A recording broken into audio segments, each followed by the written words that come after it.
একটা ছোটো কথা বলি, আজই কাগজে পড়ছিলাম বেনারস, সেখান থেকে নরেন্দ্র দামোদর দাস মোদী ভোটে দাঁড়ায়, সেখানে 40টা ব্যক্তির বাবা একই। খোঁজ নিয়ে দেবে,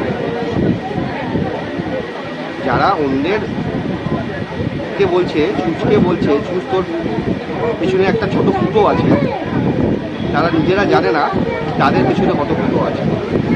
চাঁদনি চুজকে বলছে চুজ তোর পেছনে কোনো ফুটো, চাঁদনি তো অসহ্য যে ফুটো আছে সেখান থেকে জল বেরিয়ে চলে যাবে সেটাই জানে না। বেনারসে আমি আবার বলছি, বেনারসে আজই কাগজে দেখেছি 40 জন ব্যক্তির বাবা একই, ভোটার লিস্টে তাদের নাম আছে। 2011 সালে যখন আমরা ক্ষমতা এসেছিলাম তখনই বলেছিলাম বদলা নয় বদল চাই।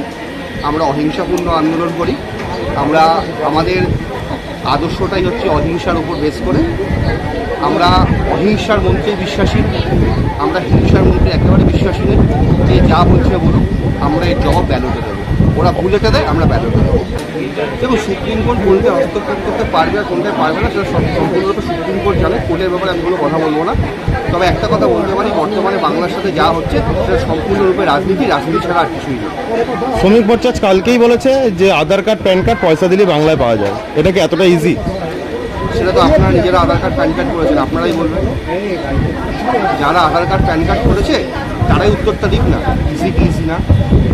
আধার কার্ডে কি গ্রাহ্য হবে না এসআইআরে?